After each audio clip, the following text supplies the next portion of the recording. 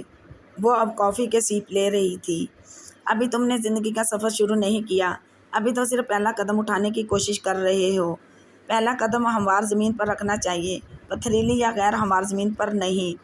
میں یہ نہیں کہتی کہ تم لڑکیوں سے دوستی مت کرو، تم لڑکیوں سے دوستی کرو، مگر اپنے لیے کچھ حدود کا تعین کر لو کہ عمر کے کس حصے تک تمہیں کسی لڑکی سے کیسے تعلقات رکھنے ہیں، اور جب تم بڑے ہو جاؤ، اپنا کیریئر اسٹیبلش کر لو تو ٹھیک ہے، پھر تم اس معاملے میں بھی اپنے لیے فیصلہ کر سکتے ہو، مگر ابھی نہیں۔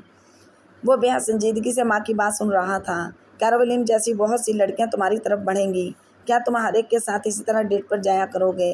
تمہیں یاد ہے نا، یہاں آ کر تم نے اسی چیز کے بارے میں سب سے پہلے شکایت کی تھی۔ سبل نے سے کچھ یاد دلاتے ہوئے کہا۔ تمہاری انفرادیت یہ ہے ڈینڈل کہ تم ان سرگرمیوں میں انوالو نہیں ہوئے، اسی لیے تم سب کو مختلف اور منفرد لگتے ہو۔ لڑکیوں کو بھی اسی وجہ سے تم میں کشش محسوس ہوتی ہے، اور جب تم بھی انہی سرگرمیوں کو اپنا لو گے تو تمہاری کشش ختم ہو جائے گی، پھر تم بھی ہجوم کا حصہ بن جاؤ گے۔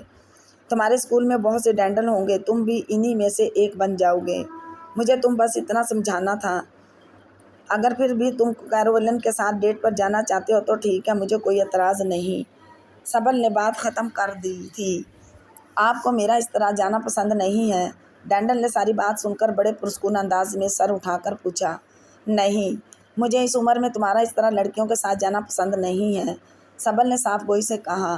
تو ٹھیک ہے، میں نہیں جاؤں گا، اور یہ میں اس لیے نہیں کروں گا کہ میری انفرادیت یا کشش ختم ہو جائے گی، یہ میں صرف اس لیے کروں گا کیونکہ آپ اس بات کو پسند نہیں کرتی اور میں آپ کی خواہشات کا احترام کرنا چاہتا ہوں، بالکل ویسے ہی جیسے ہمیشہ سے کرتا آ رہا ہوں۔ اس نے سنجیدگی سے جیسے بات ختم کر دی۔ سبل کی آنکھوں میں ایک چمک نمودار ہوئی تھی۔ اسے بے اختیار ڈینڈل پر فخر ہوا۔ اس شام اس نے کیروولین کو فون پر انکار کرتے ہوئے بتا دیا تھا کہ وہ آئندہ بھی اس کے ساتھ کہیں نہیں جا سکتا۔ وہ بگڑ گئی تھی اور اس نے فون پٹخ دیا۔ اگلے دن اسکول میں بھی کیروولین کا موڈ بے حد خراب تھا۔ ڈینڈل نے اس سے معذرت کی مگر وہ بے حد غصے میں تھی۔ میں تمہارے ساتھ یہاں مل سکتا ہوں مگر باہر کہیں نہیں جا سکتا، نہ نائٹ کلب، نہ سینما، نہ ہی کہیں اور، اس نے صاف صاف کہا تھا۔ مگر کیوں؟ مجھے یہ پسند نہیں ہے۔ وہ شعلہ بار نظروں سے اسے دیکھتی اور پھر پاؤں پٹکتی ہوئی وہاں سے چلی گئی۔ دوسرے دن ڈینڈل نے اسے اپنے ایک دوسرے کلاس فیلو کے ساتھ پھرتے دیکھا تھا۔ اسے شوق لگا تھا۔ اس نے اتنی جلدی اور اتنی آسانی سے اس کا متبادل تلاش کر لیا تھا۔ اس کا ڈپریشن چند دنوں کے بعد اس وقت کچھ اور بڑھ گیا تھا جب اسکول کے گراؤنڈ میں اس نے ان دونوں کو ایک دوسرے کے ساتھ ضرورت سے زیادہ بے تکلفی کا مظاہرہ کرتے ہوئے دیکھا۔ اس کے لیے یہ سین نئے نہیں تھے، وہ اسکول میں ایسے سین دیکھنے کا عادی تھا، مگر اس بارے اس کے لیے تکلیف دہ وہ بات یہ تھی کہ جس لڑکی کے لیے اس کے دل میں کچھ پسندیدگی کے جذبات پیدا ہو گئے تھے وہ بھی اسی سین کے ایک کردار کے روپ میں تھی۔ اس ہلکی سی ٹھوکر نے اسے کچھ اور محتاط کر دیا تھا۔ اگلے کچھ سالوں میں اس کی کچھ لڑکیوں سے دوستی ہوئی، مگر یہ دوستی بھی اسی طرح ختم ہوئی۔ اس کے ذہن پر ماں کے خیالات و نظریات کی چھاپ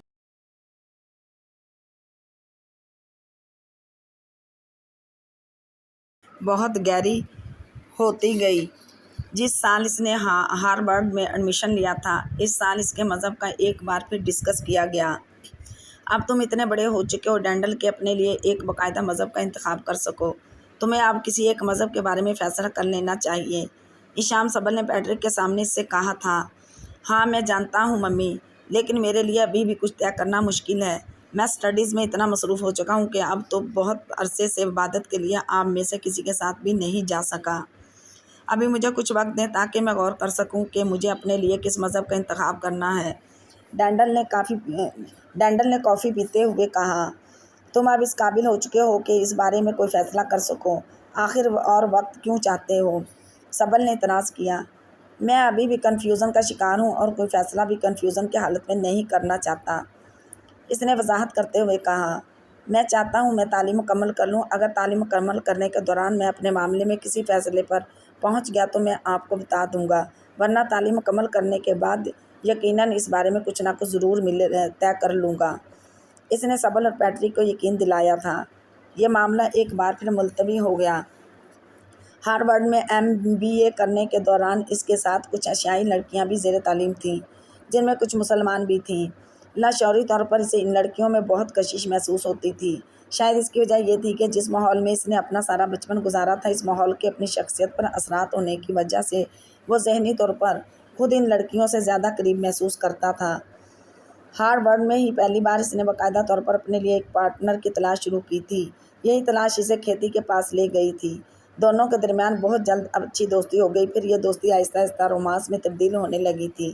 جب ایک چھوٹے سے واقعے نے اس کی زندگی میں ہلچل مچا دی تھی۔ وہ ایک رات کھیتی کے ساتھ فلم دیکھنے گیا تھا۔ وہاں ٹکٹ ونڈو سے اپنے اور کھیتی کے لیے ٹکٹ لے رہا تھا۔ کھیتی پیچھے ہی کھڑی رہی تھی۔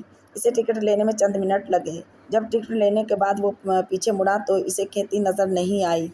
وہ متلاشی نظروں سے اسے دیکھنے لگا۔ ٹکٹ لینے کے لیے وہاں موجود قطار سے کچھ فاصلے پر کھیتی ایک شخص کے گلے میں باہیں ڈالے بڑی بے تکلفی سے مصروف گفتگو تھی۔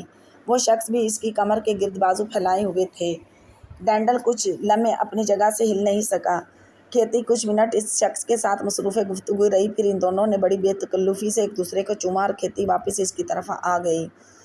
ڈینڈل کو دیکھ کر اس کے ہونٹوں پر ایک مسکراہٹ نمودار ہوئی، مگر ڈینڈل سرد نظروں سے اسے دیکھتا رہا۔ وہ اس کے پاس آ گئی۔ یہ شخص کون تھا؟ اس نے چھٹتے ہی اس سے پوچھا۔ اور رچرڈ، اوہ رچرڈ، یہ میرے بوائے فرینڈ تھا۔ ڈینڈل کو اپنا خون گرم ہوتا ہوا محسوس ہوا۔ تم نے مجھے کبھی یہ نہیں بتایا کہ تمہارا کوئی بوائے فرینڈ تھا۔ تم نے کبھی پوچھا ہی نہیں۔ کھیتی نے بڑے اطمینان سے جواب دیا۔ آؤ اندر چلیں۔ اس نے قدم بڑھایا۔ ڈینڈل وہیں کھڑا رہا۔ نہیں، ہم فلم دیکھنے نہیں جائیں گے، ہم باہر چل کر کچھ باتیں کریں گے، سرد آواز میں کہتے ہوئے اس نے باہر کی طرف قدم بڑھا دیے۔ تمہیں یکدم کیا ہو گیا ڈینڈل؟ وہ کچھ حیران ہوتی ہوئی اس کے پیچھے آئی۔ تم نے مجھے اس شخص کے بارے میں کیوں نہیں بتایا؟ اس نے باہر آتے ہی تیز آواز میں اس سے کہا۔ میں نے ضرورت محسوس نہیں کی، اور پھر اس سے کیا فرق پڑتا ہے؟ ویسے بھی اب وہ میرا بوائے فرینڈ نہیں ہے۔ مگر وہ تمہارا بوائے فرینڈ تھا، وہ چلایا۔ چلانے کی ضرورت نہیں ہے۔ کھیتی کا لہجہ یکدم سرد ہو گیا۔ کون میرا بوائے فرینڈ تھا اور کون نہیں، اسے تمہیں کوئی دلچسپی نہیں ہونی چاہیے۔ بالکل اسی طرح جس طرح مجھے تمہاری سابقہ گرل فرینڈ سے کوئی دلچسپی نہیں رہی۔ میری کبھی کوئی گرل فرینڈ نہیں رہی۔ کھیتی نے اس کی بات پر ایک طنزیہ قہقہ لگایا۔ واقعی گوتم بدھ رہے ہو تم؟ وہ خون کے گھونٹ پی کر رہ گیا۔ میں تمہارے بارے میں بات کر رہا ہوں۔ میرے بہت سے بوائے فرینڈ رہے ہیں۔ میں تمہیں کس کا بتاؤں اور کیوں بتاؤں؟ یہ میرا ذاتی معاملہ ہے۔ تم اپنے کام سے کام رکھو۔ وہ اس سے کچھ لمحے دیکھتا رہا، پھر اس نے ہاتھ میں پکڑے ہوئے دونوں ٹکٹ اس کے منہ پر مارے۔ پھر میرے ساتھ فلم دیکھنے کے بجائے اسی شخص کو ساتھ لے جاؤ۔ وہ مڑنے لگا تو کھیتی نے ایک جھٹکے سے اس کا بازو اپنی طرف کھینچا۔ تم ایک چھوٹے ذہن کے گھٹیا آدمی ہو، اپنا منہ بند رکھو۔ وہ گررایا۔ میں اپنا منہ بند نہیں رکھوں گی۔ تمہیں ہر بات پر اعتراض ہے، میرے کپڑوں پر، میری باتوں پر، میرے بوائے فرینڈز پر۔ میں ایسی لڑکی سے شادی نہیں کر سکتا جس کے بوائے فرینڈز ہوں۔ تو پھر تم یہاں کیوں کھڑے ہو؟ جاؤ، میرے بجائے کسی جاہل پردے میں چھپی ہوئی کسی مسلم عورت سے شادی کرو، جو ساری عمر تمہاری انگلی پکڑ کر چلے اور تمہارے علاوہ کسی دوسرے مرد کا منہ دیکھنے کی جرات نہ کرے۔ اس کا لہجہ بے حد زہریلا تھا۔ ڈینڈل کو خود پر قابو پانا مشکل ہو رہا تھا۔ وہ ایسا بندہ نہیں تھا جو چھوٹی چھوٹی باتوں پر بھڑک اٹھے، مگر اس وقت وہ خود بھی اپنے جذبات کو نہیں سمجھ پا رہا تھا۔ اس نے کھیتی سے کچھ کہنے کے بجائے ایک جھٹکے سے اپنا بازو چھڑوایا اور تیزی کے ساتھ پارکنگ کی طرف بڑھ گیا۔ اپنے پیچھے اس نے کھیتی کو چلاتے ہوئے کچھ گالیاں بکتے سنا تھا۔ وہ اس پر توجہ دینے کے بجائے کھولتا ہوا اپنی گاڑی کی طرف بڑھ گیا۔ اگلے کئی ہفتے کھیتی کے جملے اس کے ذہن میں گونجتے رہے تھے۔ ایک بار پھر وہ وہیں پہنچ گیا تھا جہاں سے چلا تھا۔ دوبارہ اس نے کسی مغربی لڑکی سے تعلقات بڑھانے کی کوشش نہیں کی۔ MBA کے آخری سال میں وہ دانستہ طور پر ایک انڈین لڑکی کی طرف متوجہ ہو گیا تھا۔ وہ جیتا اسکالرشپ پر وہاں آئی تھی، اور یونیورسٹی کے ایک فنکشن میں ہی ڈینڈل سے اس کی ملاقات ہوئی۔ دونوں ایک دوسرے میں دلچسپی محسوس ہوئی۔ ڈینڈل اب کسی مشرقی لڑکی کے ساتھ ہی شادی کرنا چاہتا تھا اور وہ جیتا میں اسے وہ خوبیاں نظر آئی تھیں جو وہ اپنی بیوی کو میں دیکھنا چاہتا تھا۔ چند ہی ملاقاتوں کے بعد وہ جیتا کو سبل سے ملوانے کے لیے لے آیا تھا اور وجیتا سبل کو بھی پسند آئی۔ وہ جان چکی تھی کہ ڈینڈل کس مقصد کے لیے وجیتا کو اس سے ملوانے لایا تھا اور اسے اس کے انتخاب پر کوئی اعتراض نہیں تھا۔ وجیتا اب اکثر اس کے گھر آنے لگی تھی۔ ڈینڈل نے اسے بھی باقاعدہ طور پر پرپوز نہیں کیا تھا، لیکن وجیتا اپنے لیے اس کی پسندیدگی سے آگاہ تھی۔ جن دنوں وہ اسے پرپوز کرنے کا سوچ رہا تھا، انہی دنوں پھر اسے ایک پریشانی کا سامنا کرنا پڑا۔ یونیورسٹی میں سالانہ کھیلوں کا انعقاد کیا جا رہا تھا اور وجیتا نے سوئمنگ کے مقابلوں میں حصہ لیا تھا۔ وہ پریکٹس کے لیے یونیورسٹی کے سوئمنگ پول پر جایا کرتی تھی اور یہ بات شروع میں ڈینڈل کے علم میں نہیں آئی۔ مقابلے سے تقریباً ایک ہفتہ پہلے وجیتا نے بڑے فخر یا انداز میں اسے اس بات سے آگاہ کیا تھا اور ڈینڈل ایک بار پھر ساکت رہ گیا تھا۔ تم یہ کیسے کر سکتی ہو؟ کیا مطلب؟ کیوں نہیں کر سکتی؟ وجیتا اس بات پر حیران ہوئی۔ اتنے لوگوں کے سامنے سوئمنگ کا سٹیوم میں؟ نہیں وجیتا، مجھے یہ پسند نہیں ہے۔ وہ کچھ برہم ہو گیا تھا کیونکہ اسے وجیتا سے ایسی کسی حرکت کی توقع نہیں تھی۔ اس میں ناپسند کرنے والی کیا بات ہے؟ یہ ایک کھیل ہے اور میں کھیل میں حصہ لے رہی ہوں، اور پھر میں اس میں حصہ لینے والی واحد لڑکی نہیں ہوں۔ میں جانتا ہوں کہ یہ ایک کھیل ہے، لیکن پھر بھی میں یہ کبھی نہیں چاہوں گا کہ تم اتنے لوگوں کے سامنے اس طرح جاؤ۔ ڈینڈل تمہارے ساتھ کیا پرابلم ہے؟ وہ کچھ حیرانی سے ہنسی۔ آخر اس نے کون سی قیامت ٹوٹ پڑے گی؟ آخر اس سے کون سی قیامت ٹوٹ پڑے گی؟ وجیتا، میں پسند نہیں کرتا کہ جس لڑکی سے میں شادی کا خواہش مند ہوں وہ اس طرح کی سرگرمیوں میں ملوث ہو۔ وہ بے حد سنجیدہ تھا۔ وہ چند لمحے خاموش رہی۔ تم بعض باتوں میں بہت تنگ نظر ہو۔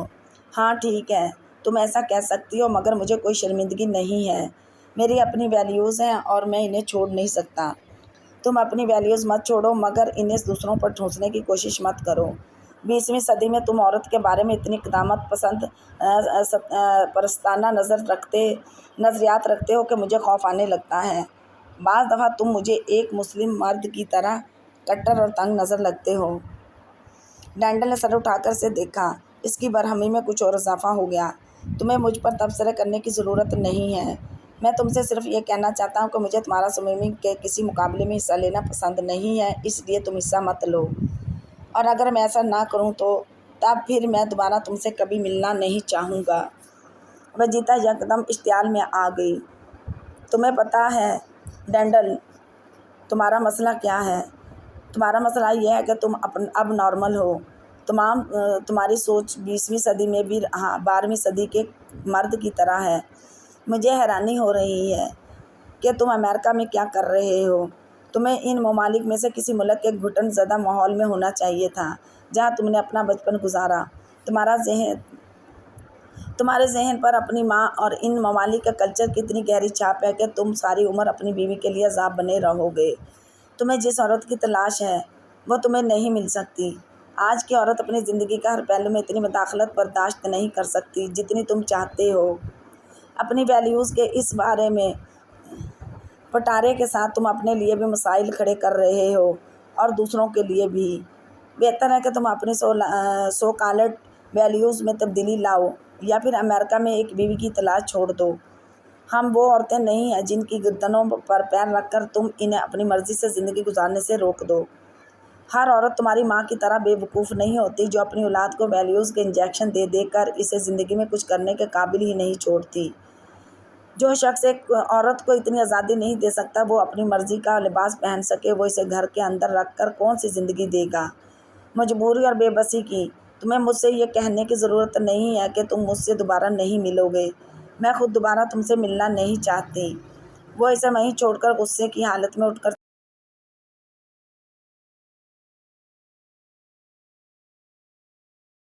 چلی گئی۔ ڈینڈل، تم بہت جذباتی ہو جاتے ہو۔ اس رات ڈینڈل نے گھر واپس آ کر سبل کو سب کچھ بتا دیا تھا۔ زندگی میں پہلی بار سبل نے لڑکی کی غلطیاں گنوانے کے بجائے اس کے رویے پر اعتراض کیا تھا۔ وہ حیرانی سے ماں کو منہ دیکھتا رہ گیا۔ اس کا سوئمنگ کے مقابلے میں حصہ لینا کوئی ایسی معیوب بات تو نہیں تھی۔ ممی، یہ آپ کہہ رہی ہیں؟ ہاں، یہ میں کہہ رہی ہوں۔ وہ کم از کم دوسری لڑکیوں سے بہتر ہے، اس کے بوائے فرینڈز نہیں ہیں، کچھ مشرقی روایت کا احترام بھی کرتی ہے، مگر تم اگر چاہو کہ یہاں اس معاشرے میں تمہیں کوئی ایسی لڑکی مل جائے جو بالکل ہی خامیوں سے پاک ہو تو یہ ممکن نہیں ہے۔ تمہیں تھوڑا بہت سمجھوتا تو کرنا پڑے گا، سبل نے اسے سمجھاتے ہوئے کہا تھا۔ میں سمجھوتا نہیں کر سکتا، کم از کم اس معاملے میں نہیں۔ میرا دماغ جس چیز کو قبول نہیں کرتا میں اس چیز کے ساتھ سمجھوتا کیسے کر سکتا ہوں؟ تم اس معاملے میں بہت زیادہ انتہا پسند ہو گئے ہو۔ ممی، آپ جانتی ہیں میں غلط نہیں ہوں۔ جس طرح آپ نے میری پرورش کی ہے، جن ویلیوز کے ساتھ مجھے پروان چڑھایا ہے، وہ اب اگر میں چاہوں بھی تو اپنے ذہن سے جھٹک نہیں سکتا۔ جس طرح کی لڑکی تم اس مغربی معاشرے میں رہ کر بیوی کے طور پر پانا چاہتے ہو وہ تمہیں نہیں مل سکتی، سبل نے صاف گوئی سے کہا۔ تو ٹھیک ہے، کسی ایسی لڑکی کے ساتھ زندگی گزارنے کے بجائے جس کا عمل میری ویلیوز سے میچ نہ کرتا ہو، میں تنہا زندگی گزارنا پسند کروں گا۔ سبل حیرانی سے اس کا منہ دیکھتی رہ گئی۔ ڈینڈل، تمہارا دماغ ٹھیک ہے؟ ہاں، بالکل ٹھیک ہے۔ میں اب یہ میچ میکنگ کرتے کرتے تنگ آ گیا ہوں۔ لڑکیاں ٹھیک کہتی ہیں کہ میں بہت قدامت پرست اور متعصب ہوں، مگر میں ان دونوں چیزوں کے بارے میں کچھ نہیں کر سکتا۔ میں ساری عمر ایسا ہی رہوں گا۔ میں کسی ایسی عورت کو اپنی زندگی میں لانے کے لیے تیار نہیں جس کا جسم ایک پبلک پراپرٹی بن چکا ہو، جس کے بوائے فرینڈز ہوں، جو سوئمنگ کاسٹیوم پہن کر لوگوں سے داد وصول کرے، جو میرے سامنے کسی دوسرے مرد کے ساتھ بے تکلفی کے مظاہرے کرے۔ اب اس کے لیے کوئی مجھے قدامت پرست کہے یا متعصب یا تنگ نظر، مجھے پرواہ نہیں ہے۔ ایسی عورت کو گھر میں رکھ کر کوڑنے سے بہتر ہے کہ بندہ آزاد رہے۔ اتنی انتہا پسند انسان کو کہیں نہیں لے جاتی۔ میں انتہا پسند نہیں ہوں ممی، کیا دنیا میں ایسی عورتیں نہیں پائی جاتی؟ آپ بھی تو ہیں، مجھے آپ جیسی عورت کی تلاش ہے۔ آپ بھی تو مغربی ہیں، ماڈرن ہیں، پڑھی لکھی ہیں، مگر پھر بھی آپ کے پاس وہ ویلیوز ہیں جو ایک عورت کو عورت بناتی ہیں۔ پھر ہم لوگ مسلم ممالک میں رہے ہیں، وہاں بھی تو عورتیں ہیں، ساری عورتیں نہ صحیح مگر اکثریت تو انہی ویلیوز کی مالک ہیں جن کی میں بات کر رہا ہوں۔ پھر آپ کو یہ کیوں لگ رہا ہے کہ کسی ایسی چیز کا مطالبہ کر رہا ہوں جو دنیا میں ہے ہی نہیں؟ وہ پہلی بار ماں سے بحث کر رہا تھا۔ ڈینڈل، میری بات اور تھی۔ میرے ماں باپ کوتھلک تھے، آزاد خیال نہیں تھے، خاص ماحول میں میری پرورش ہوئی، اسی لیے مجھے کبھی بھی عورت کی اتنی آزادی اور بے باکی پسند نہیں آئی۔ خوش قسمتی سے تمہارے والد سے شادی ہوئی اور وہ بھی انہی خیالات کے مالک تھے، اس لیے میرے لیے کوئی مسئلہ نہیں ہوا۔